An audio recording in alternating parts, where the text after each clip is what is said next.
Olá, boa tarde. Dívidas com fornecedores de impostos, registro de marca, são exemplos de conflitos recorrentes de empresas de pequeno porte que podem parar na justiça. O problema é que os processos geram custo e demandam tempo para serem resolvidos. Eu sou Rafaela Vivas e no Jornal da Justiça de hoje vamos falar sobre as alternativas que os empresários podem ter como opção. A discussão em torno do assunto é um dos destaques do dia. Vamos aos demais. Começa hoje a 7ª edição da Semana Nacional da Conciliação Trabalhista. Superior Tribunal de Justiça decide que clínica não conveniada a plano de saúde não pode pedir reembolso de despesa médica sem que o paciente tenha pago pelo procedimento. E ainda, Conselho Nacional de Justiça lança coletânea de artigos sobre reconhecimento de pessoas.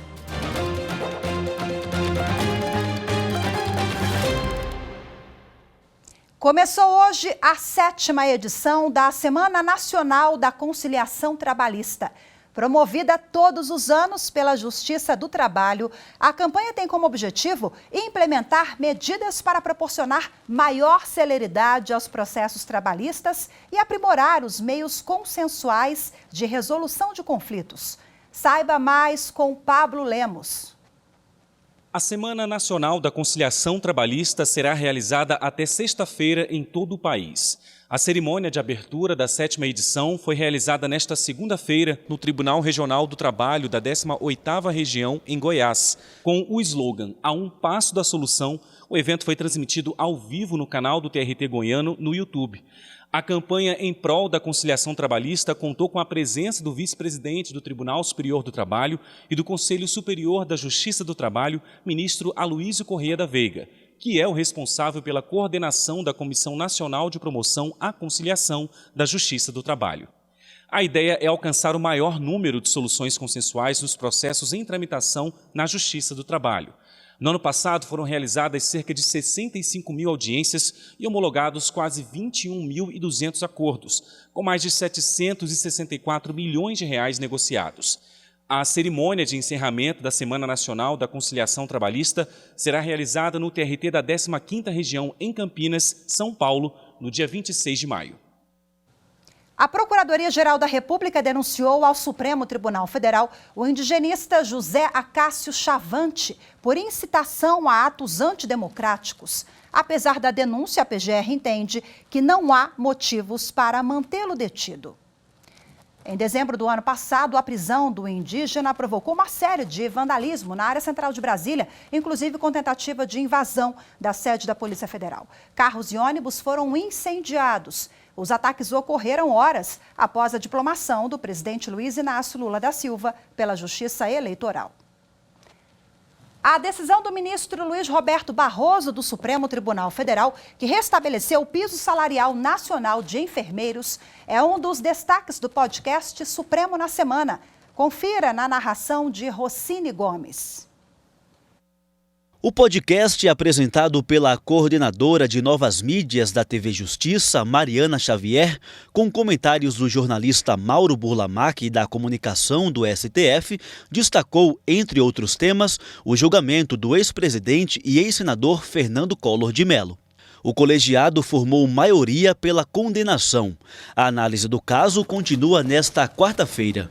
O voto do relator, ministro Edson Fachin, teve 200 páginas. No voto, o ministro Edson Fachin condena o ex-senador Fernando Collor por corrupção passiva, lavagem de dinheiro e organização criminosa, a uma pena total de 33 anos, 10 meses e 10 dias.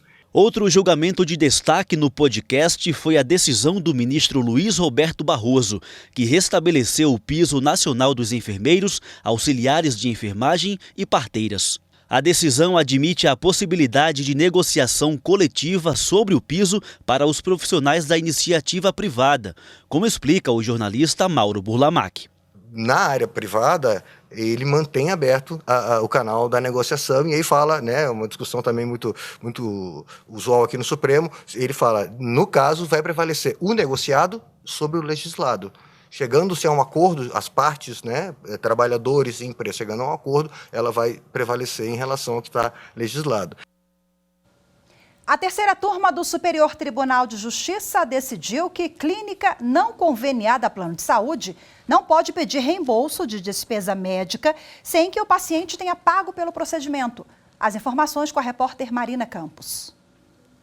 Por unanimidade, o colegiado decidiu que não é possível a uma clínica particular, não conveniada à operadora do plano de saúde, que prestou atendimento aos segurados sem exigir pagamento, a cessão de direitos de reembolso das despesas médico-hospitalares. De acordo com o processo, uma clínica e um laboratório particulares captavam pacientes anunciando que atendiam por todos os convênios médicos. Ao chegarem no estabelecimento, os pacientes eram informados que os exames e as consultas eram feitos na modalidade particular, mediante reembolso a ser solicitado pelas próprias empresas às operadoras de planos de saúde. Além disso, não se exigia que os pacientes pagassem para depois requererem o reembolso às operadoras. Diante dos pedidos de reembolso, uma operadora de plano de saúde ajuizou ação contra as duas empresas, buscando obrigá-las a veicular na mídia a informação de que prestavam apenas serviços particulares. Além disso, pediu que a clínica e o laboratório fossem proibidos de pedir reembolso em nome de seus pacientes. No Tribunal de Justiça de São Paulo, os pedidos foram negados. Houve recurso ao STJ. O relator, ministro Marco Aurélio Belize, observou que só haverá a aquisição do direito ao reembolso se o beneficiário do plano desembolsar algum valor a título de despesas médicas. De modo que, no caso dos autos, se mostra incabível, pois os pacientes tinham apenas uma expectativa de direito. Para ele, o termo de cessão de direitos firmado entre as duas empresas e os clientes da operadora operou-se sem objeto, o que o torna nulo de pleno direito. O magistrado também ressaltou que não há regulamentação da Agência Nacional de Saúde Suplementar acerca desse tipo de procedimento. Os partidos Podemos, Republicanos, PDT e PL exibem propaganda partidária nesta semana. As peças serão veiculadas na terça-feira, quinta e sábado, das 7h30 da noite às 10h30 da noite. Para o primeiro semestre deste ano, Republicanos e PL têm direito a 20 minutos em 40 inserções. Já o PDT e o Podemos terão 10 minutos cada, com 20 inserções. O tempo de propaganda que cada partido tem direito foi definido com base no desempenho nas eleições do ano passado. Quem elegeu mais de 20 deputados federais tem direito a 20 minutos por semestre em inserções de 30 segundos. O partido que elegeu entre 10 e 20 deputados fica com 10 minutos. E quem elegeu até 9 deputados pode utilizar 5 minutos. Para ter direito à propaganda partidária em rádio e TV, a agremiação precisa ter ao menos um deputado federal eleito. A seguir, vamos falar sobre as opções que os empresários de pequeno porte têm para evitar resolver os conflitos na justiça. Os detalhes daqui a pouquinho, voltamos já.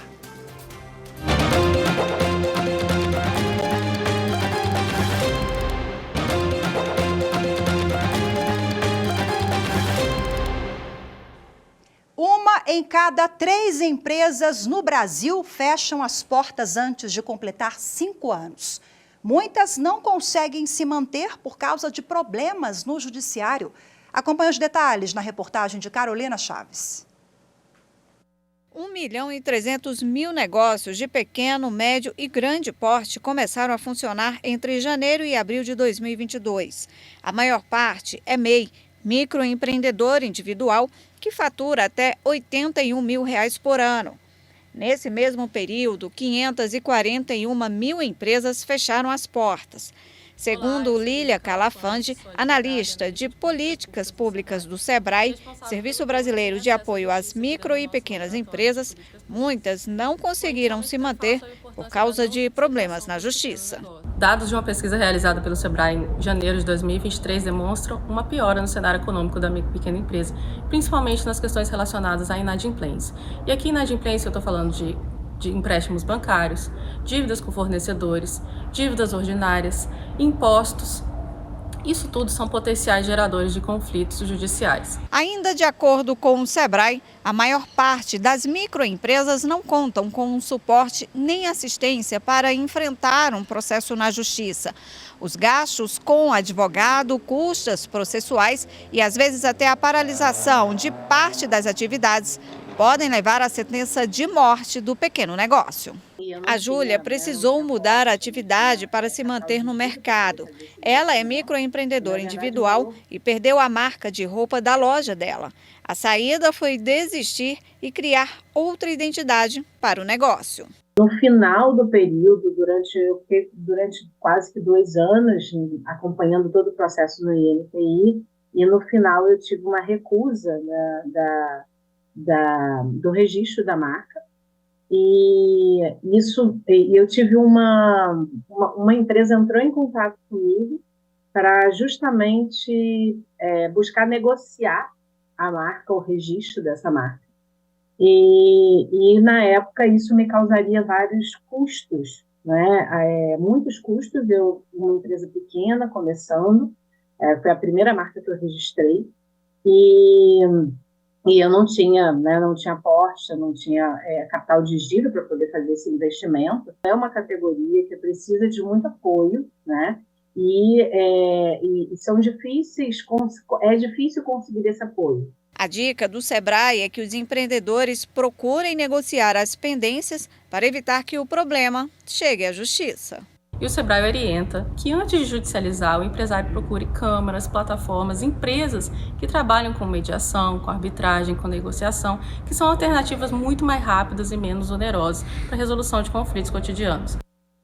Agora vamos ampliar esse assunto, repercutir mais essa questão ao vivo de forma remota com a advogada Célia Zaparoli, que é também designer de gestão de conflitos e mediadora e ainda formadora de mediadores. Seja muito bem-vinda, boa tarde, muito obrigada pela sua participação. Boa tarde, muito obrigada pelo convite. Vamos conversar um pouco sobre mediação e os outros meios consensuais. Pois é, vamos começar com a mediação. É uma ferramenta importantíssima, muito potente, né, para esse pequeno empreendedor ou, enfim, para um grande empresário que depositou ali todas as suas fichas no negócio e seja por qual motivo o negócio não foi para frente, gera uma frustração, uma tristeza, uma preocupação financeira, né? Então fala um pouquinho sobre esse mecanismo nesse setor. Bom, eu acredito que gerir conflitos de uma maneira não litigiosa facilita muito, né? Seja pelos custos, seja pelo tempo, né? Às vezes eu falo até que é covardia falar em tempo de justiça para tentar trazer para as pessoas a mediação, né? Mas é fato que ela é mais rápida, né? O grande problema quando se pensa nos empreendedores, no pequeno negócio, é pensar que simplesmente chegar, negociar a esmo é fazer um bom trabalho de mediação, né? Então, o que eu penso, né? O pequeno empresário, o empreendedor, ele hoje encontra-se numa espécie de limbo, né? Porque os grandes empresários, as grandes empresas conseguem ter recursos para litigar, e muitas vezes utilizam até a litigância como uma forma de dumping, né? E até num jogo desleal com o pequeno, né? E pensar só que chegar para fazer uma mediação sem ter uma estratégia, sem ter orientação jurídica, orientação técnica, né, pode também ser uma armadilha. Então, não é só chegar para fazer uma mediação, precisa entender, né, naquela mediação, o que ela significa no todo do seu negócio, né? Qual é o impacto do que está sendo pactuado no todo do seu negócio. E pensar que também simplesmente fazer acordo por fazer acordo, sem ter a dimensão, pode gerar problemas para esse empreendedor ou para esse pequeno negócio, esse pequeno negociante. Célia, quais são as matérias que são, em linhas gerais, né, mais judicializadas? E você atribui também, às vezes, por falta de informação, conhecimento? Então, normalmente, os débitos com bancos, né, muitas vezes com fornecedores, não pagar tributos porque não se consegue pagar os tributos, né? Questões trabalhistas, né? Eu já cheguei a ver, muitas vezes, o pequeno empreendedor, né, fazendo um acordo com um empregado que praticamente eles estavam na mesma condição, né? E aquele empregador, né, aquele empreendedor ou pequeno negociante não ter a dimensão e não ter condições sequer de ter um advogado ali naquele momento, né? E a mediação seguir nesse sentido, ou a conciliação, especificamente na trabalhista é mais conciliação do que mediação, e ele não ter o alcance do que ele estava fazendo. Então, assim, eu acho que é importante mediar, é importante conciliar, é importante participar de arbitragens também, mas pensar o quê? Primeiro, na mediação, na conciliação, ter a dimensão do que se está fazendo, seja no aspecto jurídico e no aspecto técnico, econômico também. E quando a gente fala de arbitragem, não é só colocar uma cláusula arbitral. Isso é um outro problema, porque aí colocam assim, este contrato será regido por uma arbitragem na hipótese de alguma controvérsia. O problema é que aí quem assinou aquilo não tem a dimensão dos custos daquela arbitragem. Então, também entender que uma cláusula solta, aberta dessa maneira, não é a melhor forma de se colocar. Você precisa saber qual é a câmara arbitral que você vai, se os custos dela são factíveis para você como pequeno empresário e quais as dimensões de estar numa arbitragem ou estar numa mediação. Claro, se você pensar em adjudicação, né, pensar numa sentença, sempre tem um vencedor e um vencido, né? É muito melhor você ser senhor, né, do que você estar disputando ali, você poder negociar. E também você ter técnicas de negociação como empresário, porque aí você também, caso não caia numa mediação ou numa conciliação ou faça uma arbitragem, você terá técnicas para melhor negociar, mas sempre pensando no contexto da tua empresa, pensando no aspecto econômico, no teu fluxo de caixa, pensar no seu contexto. O que eu acho, que eu sempre digo é que talvez o pequeno empresário, neste limbo entre o grande empresário e o consumidor, talvez pudesse ter câmaras melhor aparelhadas para que pudesse trazer essas informações, sejam jurídicas, sejam técnicas de economia, de administração, que às vezes falta para esse empresário que está começando e que ainda é pequeno. Célia, todo assunto pode ser resolvido via mediação ou conciliação, todos os temas, ou alguns precisam ser judicializados mesmo? Não, eu acho que mediação e conciliação cabem em qualquer âmbito. A grande questão são os limites, né? Então, no tributário é mais restrito, né? Quais são os encargos que incidem num acordo por um tributo que eu fiquei devendo? Isso vale a pena? Isso não vale a pena? Né? Então, são esses cálculos que devem ser feitos. Mediação, eu entendo que cabe em tudo. A questão é, muitas vezes você precisa da sentença, porque você não vai conseguir caminhar por uma mediação ou por uma conciliação. Então, você precisa de uma decisão judicial. Mas acredito sim que, em grande parte das vezes, muitos dos processos que são ajuizados poderiam ter sido resolvidos de outra maneira, né? E não são por talvez falta de técnica, falta de tempo, falta de experiência, falta de uma cultura de fazer isso, né? Você chamou atenção para um ponto sensível agora, a falta de cultura, né? A gente precisa avançar e muito. Tanto, acho que do ponto de vista do jurisdicionado, né? O CNJ tem trabalhado muito essa cultura, fomentado isso. Agora, na outra ponta, a gente precisa avançar muito. Célia, muito obrigada, viu? Pela sua participação, obrigada. Pelas suas orientações. Boa tarde para você. Boa tarde, obrigada. A seguir, Conselho Nacional de Justiça lança coletânea de artigos sobre reconhecimento de pessoas. As informações em instantes. Voltamos já.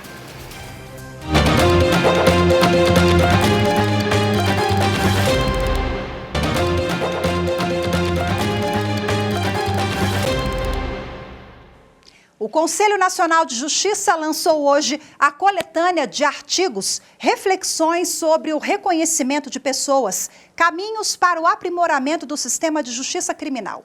O documento é fruto do grupo de trabalho sobre reconhecimento pessoal em processos criminais, coordenado pelo ministro do Superior Tribunal de Justiça, Rogério Schietti Cruz. As informações com a repórter Evne Araújo.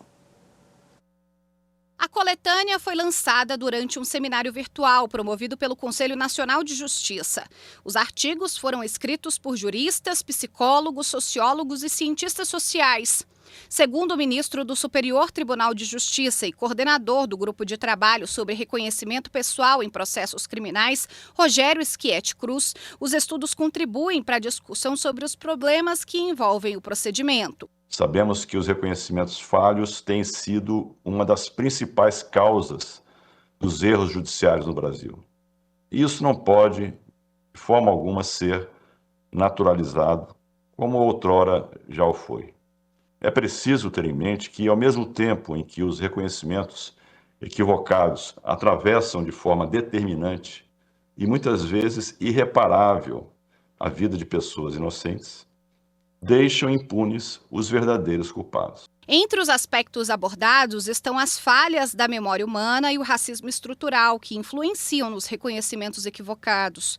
O coordenador do Departamento de Monitoramento e Fiscalização do Sistema Carcerário e do Sistema de Execução de Medidas Socioeducativas do CNJ, Luiz Lanfredi, afirma que é preciso mudar as práticas para evitar condenações injustas.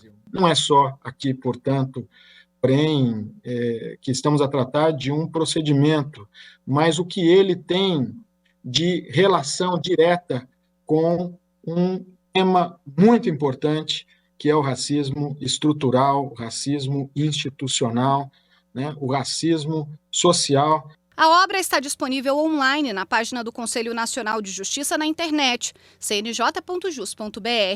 Para a juíza auxiliar da presidência do Conselho, Karen Luiz Villanova Batista de Souza, todos os agentes do sistema de justiça devem usar o material para melhorar a prestação dos serviços à sociedade quando lidam com o reconhecimento pessoal. Convido a todos os tribunais a aderirem ao Pacto do Poder Judiciário pela Equidade Racial. E convido a todos a refletirem sobre esse produto que está sendo lançado no dia de hoje, com essa perspectiva, porque é essa perspectiva que será transformadora e que alterará, com certeza, a nossa produção jurisdicional e o nosso olhar, não apenas para aquele jurisdicionado criminal, mas também para todos e todas as pessoas que, de alguma maneira, se relacionam com o sistema de justiça criminal.